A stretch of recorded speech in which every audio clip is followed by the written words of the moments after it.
नमस्कार। आप सभी 12th क्लास के छात्र छात्राएं ध्यान दें कि हम जो हमारा लगभग 7 लेसन तक का जो काव्यकरण का पार्ट है वो बहुत अच्छे ढंग से पढ़ चुके हैं और अब जो हमारा व्याकरण का पोर्शन है उसमें मैंने आप सभी 12वीं क्लास के विद्यार्थियों को शब्द शक्ति के बारे में कुछ वीडियोज यानी कि फोटोज बना के भेजे थे और उसमें मुझे लगता है कि इसके 2 पार्ट का आपको समझाया था मैंने जो क्लास टाइप में। बट ये जो बोर्ड पे आपको जो क्लास थी शायद मैंने नहीं भेजी है ताकि ये टॉपिक तो सरल है बट समझ पाने में थोड़ी सी आपको समस्या आ रही थी। तो मैं चाहता हूँ कि आप यहाँ पे मेरे साथ इस वीडियो को ध्यान से सुने देखें ताकि शब्द शक्ति जो 2 नंबर का ही पॉइंट है बट ये समझ में आ गई जब तो बिल्कुल सरल है, अन्यथा फिर ये टेंशन दे देती है। तो आप सभी प्यारे बच्चे जो 12वीं क्लास के मेरी आवाज़ सुन रहे हैं, समझ रहे, देख रहे हैं, वो सभी इस शब्द शक्ति के टॉपिक को ध्यान से पढ़ लें, समझ लें ताकि कोई डाउट्स ना रहे, कोई दिक्कत ना आए। आप आराम से, क्योंकि ये शब्द शक्ति है ना हमारे जितने भी काव्यखंड है जो 9 लेसन 10 लेसन है उन सब में क्या है कि कोई व्याख्या पढ़ेंगे या कोई जैसे हिंदी की पंक्ति भी कहीं हमने पढ़ ली तो आप इतने योग्य हो जाएगी, कोई पंक्ति पढ़ते पता लग जाए कि इसमें शब्द शक्ति तो सब में रहती है, इसमें कौन सी वाली है। इतने आप एक्सपर्ट हो जाए, इतने आप समझदार हो जाइए, मेरा विश्वास है और आप हो भी जाएंगे। तो प्लीज सभी आप विद्यार्थी इस क्लास में ध्यान दें। सबसे पहले बात करें शब्द शक्ति का मतलब क्या होता है, ठीक है।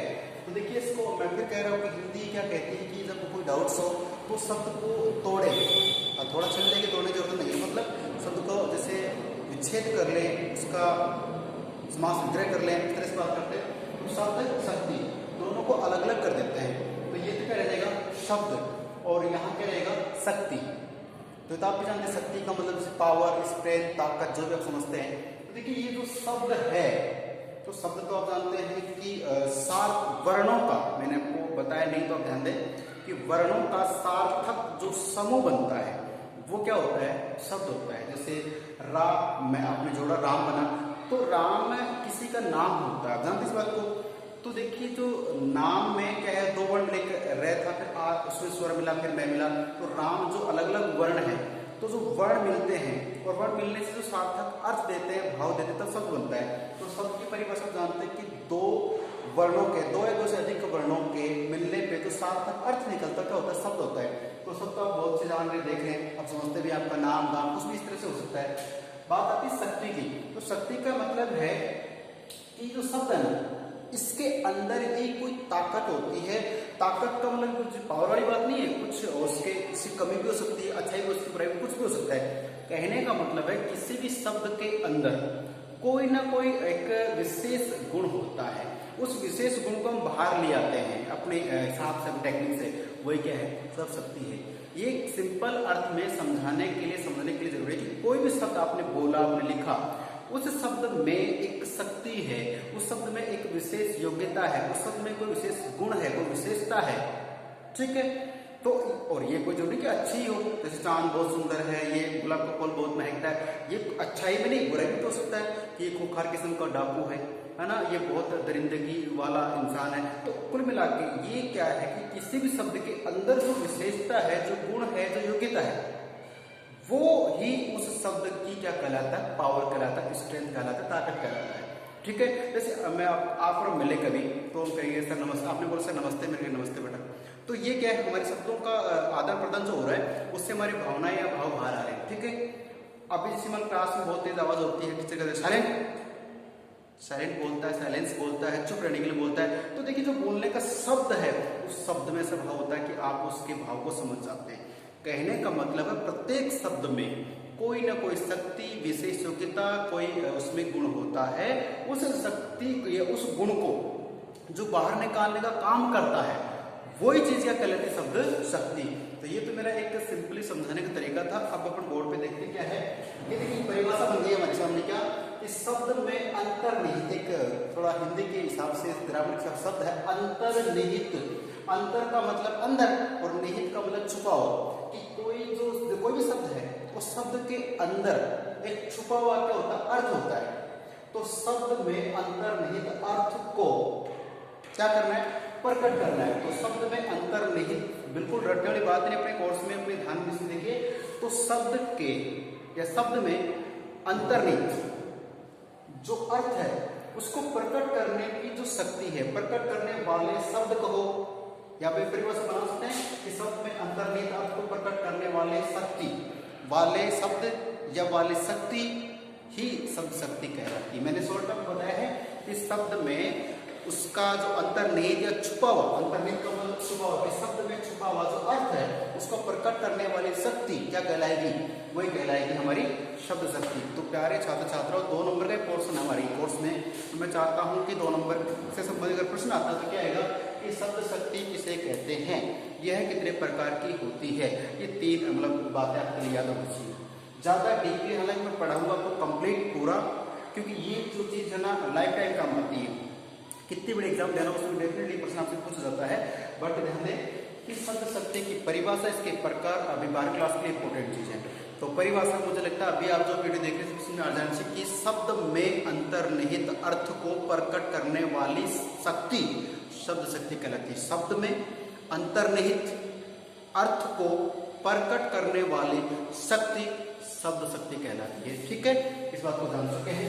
अब बात कर लेते हैं कि जो शक्ति है, बात करें कि शब्द एक शक्ति होती है, पावर होती है। पावर क्या है, वो पावर की शक्ति के अनुसार शब्द 3 प्रकार के होते हैं। शक्ति जैसे मान लो अपने आप को मानते हुए शब्द कितने प्रकार के होंगे, किस किस में शक्ति रहेगी, तो शब्द कौन कौन से देखिए, वाचक, वाचक शब्द होते हैं, वाचक मतलब बोलने से होता है, वाचक हो गया। फिर लक्षक, लक्षक का मतलब होता है लक्षण से।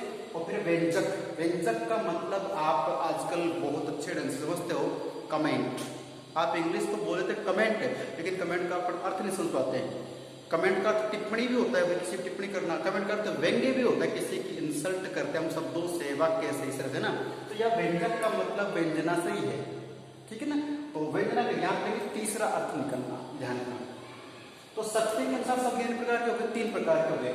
वाचक शब्द होते हैं, लक्षक शब्द होते हैं और व्यंजक शब्द भी होते हैं। अब देखने की बात यह है कि जो वाचक शब्द होते हैं, कौन शब्द, वाचक। वाचक का मतलब आपको जानना जरूरी है, बहुत इंपॉर्टेंट है ये, ठीक है। अभी आगे से पूछा हुआ है, किसी ध्यान रखना।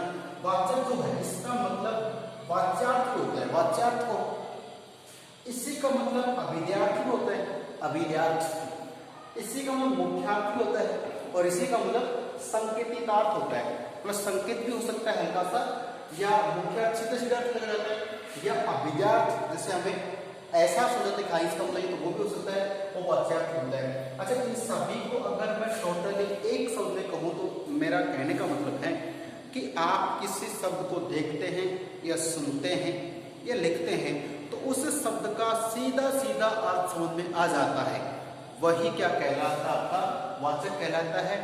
और इस वाचक से आगे चल के एक शब्द शक्ति बनने वाले उसका नाम है अभिधा शब्द शक्ति। रटना नहीं, समझना है कि वाचक मतलब जिसका सीधा सीधा समझ में आ रहा है वही क्या वाचक है, वही मुख्यार्थ है, वही संकेतितार्थ है, वही अभिध्यार्थ है। लेकिन सीधा समझ में आ रहा है तो क्या उस शब्द शक्ति हो जाएगी, हमारी अभिधा शब्द शक्ति हो जाएगी। That's clear.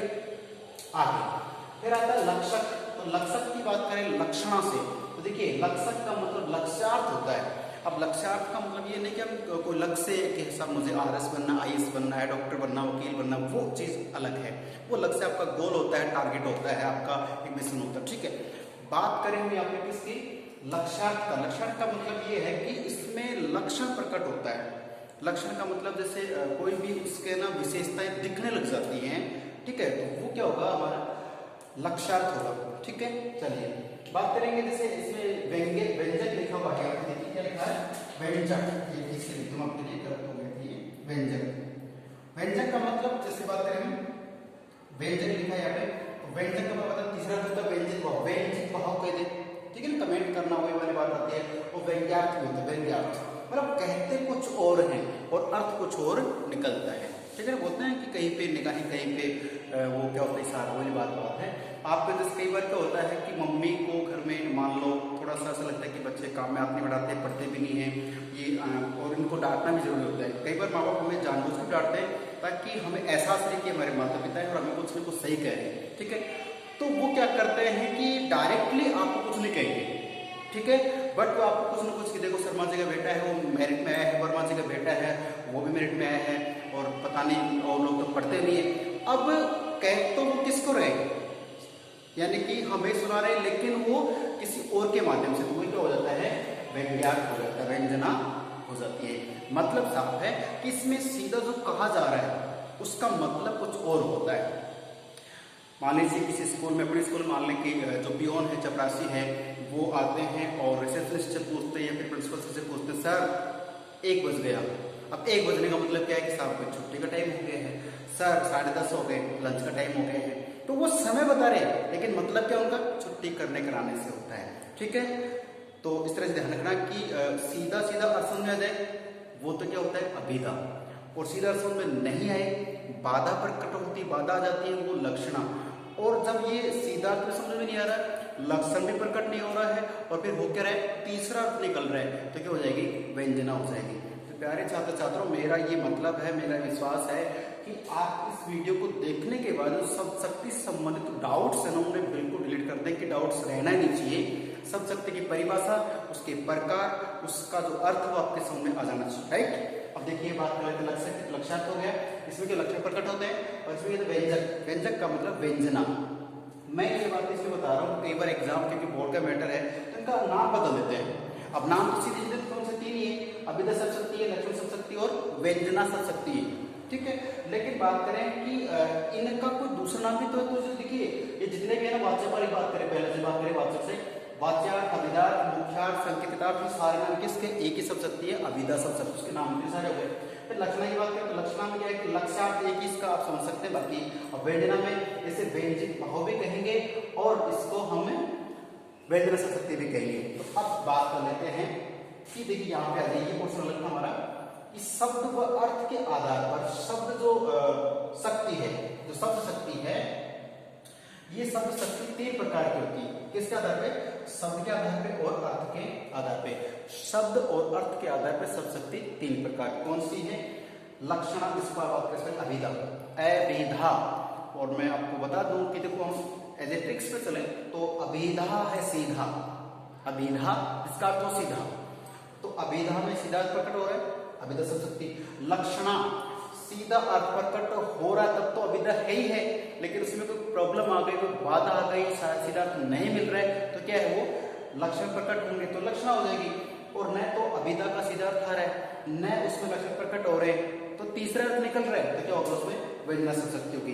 तो एज ए ट्रिक्स के आधार पे अपने आप को मजबूत रखें कि अभिधा शब्द शक्ति, लक्षण शब्द शक्ति और व्यंजना शब्द शक्ति 3 प्रकार की शब्द शक्तियां होती हैं, ये आपको याद रखना है। ठीक है, अब बात करते हैं किसकी, कि देखिए नाम होती है कि जो बात करें शब्द शक्ति जो पहली है कौन सी है, अभिधा। अभिधा में लिखा है कि अभिधा शब्द शक्ति जो है उसमें क्या होता है कि जो मुख्य अर्थ है, तो देखिए मुख्यार्थ का बोध कराने वाली शब्द शक्ति होती है। सीधा सीधे एज ए ट्रिक आपके लिए कि मुख्य अर्थ का, उसे मुख्यार्थ कहते हैं शब्द को भानने के लिए, कि मुख्यार्थ का बोध कराने वाली शब्द शक्ति क्या कहलाएगी, अभिधा शब्द शक्ति कहलाएगी। मैंने एज एग्जाम्पल आपको लिखा है कि मोती एक नटखट लड़का है। अब जैसे मान लीजिए मोती कौन है, कर्ता हो गया, के लिए कोई करता है, कोई काम करने वाला है, तो मोती नाम का जो लड़का है वो कैसा है, नटखट लड़का है। हालांकि हमें यहाँ पे जैसे कोई पूछ ले आपसे कि इसमें विशेषण कौन सा है, ठीक है, विशेषण भी, क्योंकि मैं आपको एक अच्छी बात बता दूं, जितने भी 12वीं क्लास के विद्यार्थी मुझे सुन रहे हैं, देख रहे हैं, उन्हें यकीन होए कि आपके व्याकरण के कोर्स में, व्याकरण के सिलेबस में एक चीज ऐसी है, टॉपिक आपके 2 नंबर का, उससे हम कहेंगे पद परिचय। कौन सा परिचय, पद परिचय। उस पद परिचय को समझने के लिए या बोर्ड में अच्छे अंक लाने के लिए आपको मालूम है, आपको संज्ञा, सर्वनाम, क्रिया, विशेषण, कारक, काल, जितने भी व्याकरण में टॉपिक चलते हैं सारे आने चाहिए, सारे पढ़े भी आपको होने चाहिए, तभी जाकर आप कर सकते हो कि आप पद परिचय को बिल्कुल एग्जिट या सही उत्तर करके आ सकते हो। क्योंकि पद परिचय में सभी प्रकार होते हैं कि संज्ञा के आधार पे, सर्वनाम के आधार पे, क्रिया के आधार पे, विशेषण के आधार पे, और काल है, कारक है, ठीक है, या यूं कहें कि हम जैसे अपने चलता है अविकारी शब्द है, उनके आधार पर चलते हैं। तो कुल मिला के पूरी व्याकरण आगे देखा जाए तो पद परिचय ग्रामर में, पूरी हिंदी व्याकरण में सबसे बड़ा टॉपिक होता है। जिस बच्चे को, जिस इंसान को, जिस व्यक्ति को अगर पद परिचय ढंग से आते, इसका मतलब उसे पूरी व्याकरण आती है, तो डरना नहीं, हम सब इससे आराम से क्लियर कर लेंगे, समझ लेंगे। बात यह है कि मैंने पूछ लिया कि मैं पूछ लूँ कि मोती नटखट लड़का एक वाक्य है, लेकिन ये पूछ लो अगर इसमें विशेषण पूछूं कि कौन सा विशेषण है, तो देखिए स्वभाव की बात कर रही है, फर्क क्या होता है इसमें, गुणवाचक हो जाए। कैसे, मोती लड़का तो है लेकिन कैसा है, नटखट है, तो ये जो भी हमारे अच्छे बुरे गुण होते हैं ना, जैसे लंबा छोटा बड़ा काला गोरा या हवा, ये सब क्या होते हैं, ये गुण में आते हैं, और गुण में आते हैं तो गुणवाचक विशेषण हो जाता है। चलिए इसको छोड़े, वाक्य आ जाए कि मोती एक नटखट लड़का है। इस वाक्य को आपने पढ़ा, पढ़ते दिमाग में क्या है आपके कि जो मोती है एक लड़का है और वो कैसा है, थोड़ा सा शरारती है, नटखट। सीधा सीधा समझ में आ रहा नहीं आ रहा? अगर इस पंक्ति का सीधा अर्थ आ रहा है, कोई भी वाक्य ले लीजिए, राम पुस्तक पढ़ता है, गीता स्कूल जाती है, मोहन संगीत लिखता है या सुनाता है, कुछ भी, तो जो भी सीधे सीधे वाक्य आप समझते हैं, लिखते हैं, जिनका सीधा सीधा अर्थ समझ में आ जाता है, वो कौन सी शब्द शक्ति होगी प्यारे बच्चों? वो होगी हमारे लिए कौन सी?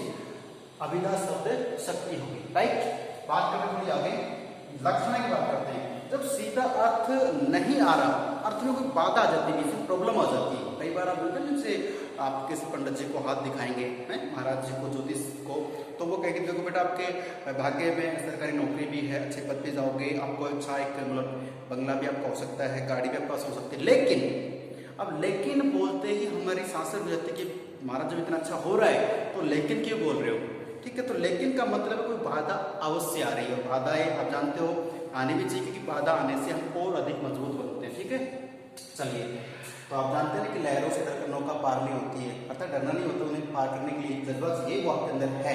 ध्यान दें कि जब किसी शब्द का या वाक्य के मुख्य अर्थ में बाधा हो, जैसे जब कोई शब्द है या फिर वाक्य है, पूरा वाक्य हो सकता है, इसमें आपको इसे बता रहा हूँ, शब्द भी हो सकता है, और कई बार क्या होता है, क्योंकि ये मैं आपको डीपली लेके चलूं थोड़ा सा गहराई में, तो कई बार उस वाक्य का ना सीधा तो आ जाता है, लेकिन पूरे वाक्य का अर्थ जाके लक्षण प्रकट होती है उसमें। तो ये अगर आप जैसे मान लो कि आगे बीए करेंगे या फिर इससे कुछ और करते हैं, उसमें भी आपको काम आ, जिसमें बता रहा हूँ, कोई शब्द हो सकता है, पूरा वाक्य हो सकता है, उसका जो मुख्य अर्थ इसकी तरह निकलता है, मोतीवाड़ी की बात की तरह से अभिधा की तरह, तब तो क्या होता है, उसमें हमारी अभिधा हो जाती है। लेकिन जो मुख्य अर्थ है उसमें क्या आ जाती है, बाधा आ जाती है, सीधा सीधा अर्थ नहीं आता है, तब क्या होता है, उसमें लक्षण प्रकट होंगे, तो लक्षणा शब्द शक्ति हो जाएगी। जैसे वाक्य देखिए कि कह रहे हैं कि लक्षण या प्रकट होने पर लक्षण शब्द शक्ति होती है, सीधी बात है। वाक्य देखिए आप एग्जाम्पल यहाँ पर हमारे दो हमारे, तो देखिए राजस्थान जाग उठा, राजस्थान जाग उठा, इंग्लैंड की पारी से हार हो गई, भारत जीता। ठीक है, तो ये जो सेंटेंस अपन किसी क्रिकेट की बात कर रहे हैं, जैसे कि इंग्लैंड की पारी से हार हो गई, अब पूरा इंग्लैंड क्रिकेट खेल रहा था क्या? नहीं ना, तो इंग्लैंड की पारी से हार हो गई है या भारत जीता, अब पूरा भारत तो जीतने से रहा, तो उसमें क्या होता है, जैसे इंग्लैंड की पारी से हार हो, इसका मतलब इंग्लैंड जो देश है उसका जो क्रिकेट टीम है उसकी जैसे उन्होंने इनिंग्स खेली है, तो वो किसी जैसे स्कोरिंग की बात करें तो एक पूरी पारी से उनकी हार हो गई है, भारत जीता, यानी भारत ने दूसरे देश को हरा के, क्रिकेट टीम की बात करें उसमें जीता, क्रिकेट हो सकता है, खेल हो सकता है, ऐसे बात कर रहे हैं। तो देखिए ये राजस्थान जाग उठा, अब राजस्थान कोई व्यक्ति विशेष तो है नहीं कि भाई वो जाग गया और काम के लिए लग गया, है ना, तो यहाँ राजस्थान से मतलब आप क्या होगा बताइए आप मुझे?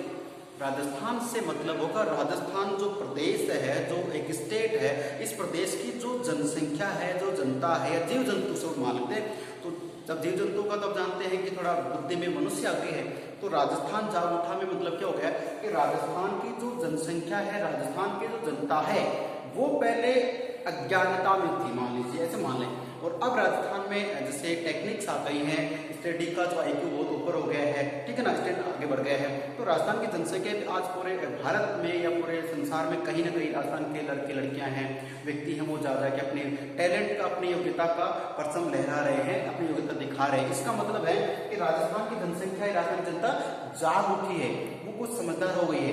तो ये सीधा तो आया क्या? नहीं ना, सीधा तो ये कि राजस्थान जाग उठा, राजस्थान कोई व्यक्ति विशेष से पशु था, वो सो रहा था और जाग गया, सीधा तो यह, लेकिन ये मतलब नहीं है। तो क्या है कि जब सीधा अर्थ नहीं आए तो क्या होगा, लक्षण प्रकट करने पड़ेंगे हमें कि राजस्थान का मतलब राजस्थान की जनसंख्या से या जनता से हो सकता है, और जागने से मतलब है कि वो अब समृद्धि की तरफ, प्रोग्रेस तरफ आगे बढ़ रहे हैं, इसका मतलब ये लक्षण सब शक्ति में जाएगा। एक एग्जाम्पल और है कि राजस्थान कोरोना से डरा हुआ है, अभी कोरोना चल रहा है ना, तो एक बहुत ही खतरनाक बीमारी का ये जो जानते हैं महामारी से कहा गया है। तो कोरोना जो है, कोरोना के बारे में हालांकि देखिए क्लास का मैटर बोल के मैं आपको ज़्यादा डिस्टर्ब नहीं करूँगा।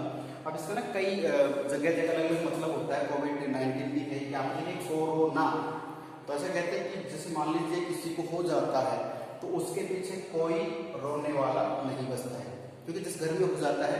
तो प्यारे बच्चों, इस वीडियो के माध्यम से मैं इतना समझा भी दूँ कि हालांकि कुछ ऐसे बोलते कि यार कुछ भी नहीं डर है ना, फिर भी बचाव ही उपचार है। तो कहते हैं कि कोरोना, कोई रोने वाला नहीं बचता है। इसलिए सुरक्षित रहना है, सेफ रहना है, अच्छा खाना खाना है और घर पे बैठ के ऐसे वीडियोस को इतना अच्छे ढंग से पढ़ना है कि बस हमारे दिल दिमाग में जो है कि भाई क्लास में लग रही उस चीज को डिलीट करके हमें पढ़ना है, अच्छे अंक लाने हैं। तो राजस्थान कोरोना से डरा हुआ है कहने का मतलब है राजस्थान कोई व्यक्ति तो है नहीं, तो राजस्थान की पूरी जो जनसंख्या उससे हमारा मतलब है। तो यही है अपना बिंदु कि लक्षण प्रकट होते हैं, लक्षण संतुष्टि हो जाती है। तो प्यारे छात्र छात्राओं, ये अपना अभिधा लक्षण हो चुका है। अब बचा कौन सा? लक्षणा के दो भाग होंगे, एक तो रूढ़ा लक्षणा, एक प्रयोजनोक्ति लक्षणा। रूढ़ा में क्या होता है? लोकोक्ति मुहावरे होते हैं, ठीक है, और प्रयोजनोक्ति में उद्देश्य होता है, वो मैं आपको बताऊंगा। और एक अपना बस गया व्यंजना शब्द का। तो ये जो टॉपिक है दो मिलते हैं अगले वीडियो में। तब तक आप इसको रेडी कर ले, तैयार कर ले, आराम से देख लीजिए, ठीक है। नमस्कार, धन्यवाद।